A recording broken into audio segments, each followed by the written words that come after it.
What's up guys, Matt back again with another video, and today I want to give you guys the 7 best tips for beginners starting their Dragon Ball figure collecting journey.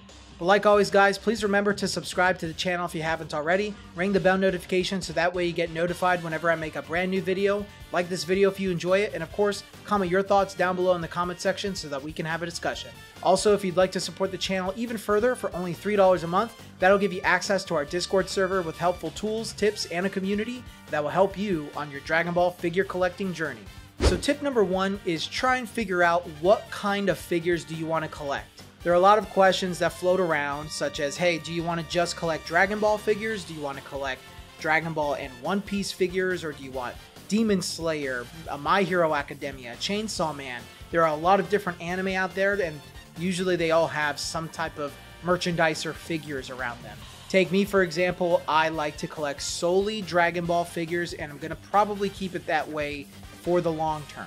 Then you might want to start considering, okay, well, if I just want Dragon Ball figures, I see all these different names like GX Materia, Ichiban Kuji, Masterlies, Matchmakers, DXF. I don't know which one I want or what the difference between any of them are. If you do want to see what the differences for those are, there is a video right here that you can watch. I made it a couple years ago, but it kind of breaks down the differences between different Dragon Ball figures and gives you an idea of what some of them look like.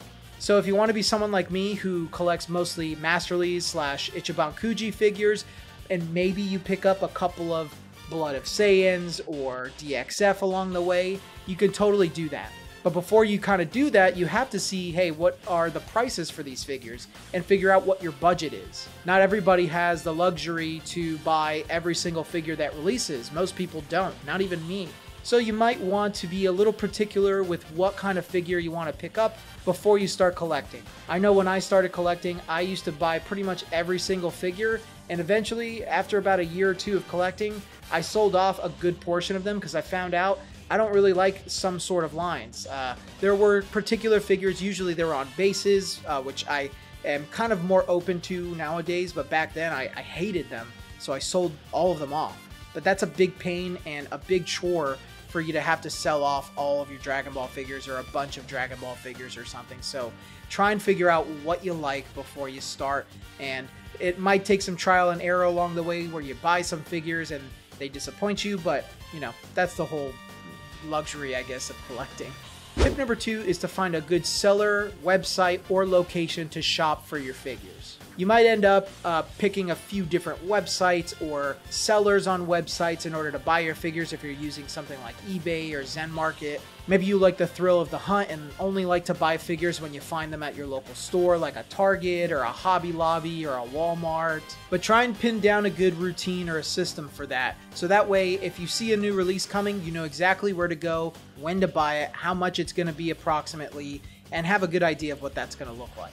So I personally buy most of my figures on eBay. That is with the caveat that I am a content creator. eBay is a little more expensive, but I get the guaranteed notion that I'm going to get the full complete set for Ichiban Kuji. It's going to come to me within a week or two, and I can put up videos ASAP about the set. Now, you might be more better off using a website like Big Bad Toy Store or Zen Market in order to get a better deal for particular figures that you want. Whatever it might be, just make sure it fits within your budget. Make sure that the seller has good ratings if you're using something like an eBay or a Zen Market, and make sure that, you know, it has a good shipping speed for what you're expecting. Tip number 3 is be patient. Sometimes you want to go crazy and start pre-ordering every single figure that you see maybe on a website like Big Bad Toy Store, or you see an Ichiban Kuji on my channel and you're like, oh man, I need to get that ASAP no matter what it costs. But it might be helpful to wait and see if something like an Ichiban Kuji has an overseas release, or a prize figure or something that you like has an overseas release. Because if you want to buy these figures straight out of Japan, a lot of times you're going to end up paying importing and custom fees, which makes that $30 figure turn into like a $60 figure. So sometimes it's good to be patient and wait. Also, if it has an overseas release, there might be an opportunity for you to get a sale on that figure. For example, the Dragon Ball Super Superhero Ichiban Kuji is on Big Bad Toy Store, and a majority of that set is on sale. So for these sets that are not so popular and don't sell out, it might be easier for you to just wait, give it a year, and then you'll see a sale come up.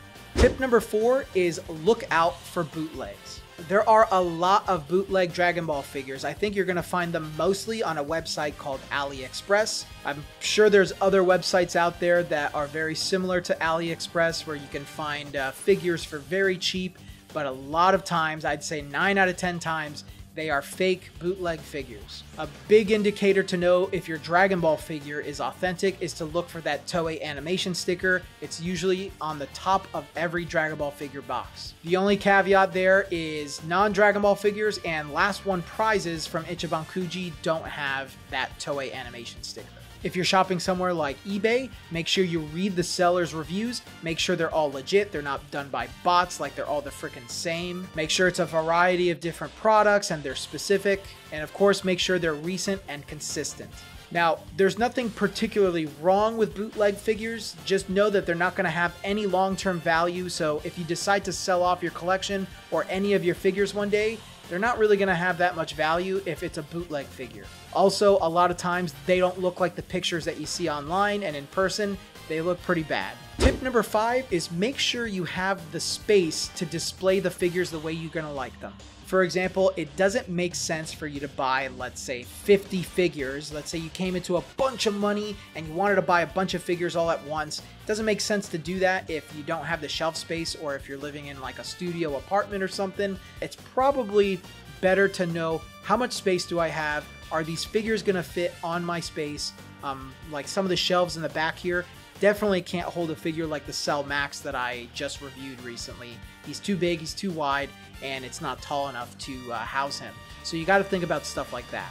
Also, do you want to spruce it up, like add lighting to your display? Do you want to put wall art next to it? There's a lot of things that you might want to consider before you start purchasing figures so that, you know, it's a nice layout for you. It doesn't look like just oh, I have toys everywhere. It has like an aesthetic to it. So some things you might want to consider. Tip number 6 is consider whether or not you're going to keep your figures sealed or out of the box. I'm an out-of-the-box collector. I don't like to keep my figures sealed, mostly because in the box you can't really see them, so I like to take them out and display them so that I can see them. But of course, that brings down the value. So if you're someone who's just collecting these to hoard them and let them gain value over time, then consider leaving them in the box. At the very least, maybe save those boxes. I know when I started collecting for a long time, a few years, I threw away all my boxes, and when I sold off figures, it was very difficult to get people to buy them because it didn't come with the box. Now I keep all of my boxes in the closet. It looks kind of nice too in my spare box closets. So, you know, consider doing that as you venture into your collecting journey. Tip number 7 is the most important tip of the entire video, and it's have fun. There's a lot of bitterness and complaining in the community. I'm not going to say it's a majority of it. A majority of this community is so positive and awesome.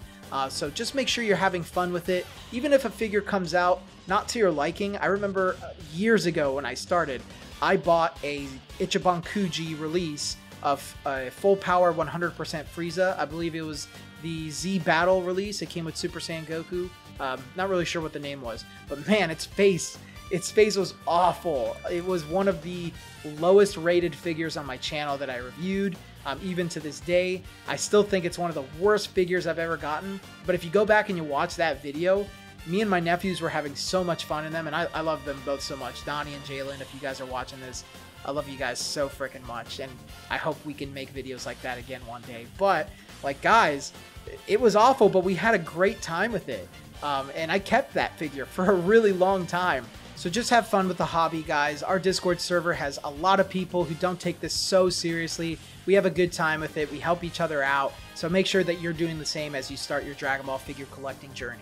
Guys, thanks again for watching today's video. If you found it helpful, please let me know down in the comment section below. If you have any other tips for beginners, if you're a veteran collector like me, please let me know in the comment section as well. Like this video if you enjoy it, share it with a friend, and of course, subscribe to the channel to see more videos like this. If you want to become a member, get access to the Discord server, and help us hit our goal of at least 50 members to start giveaways on the channel, please see that in the description below. But until the next video, guys, I will see you all later.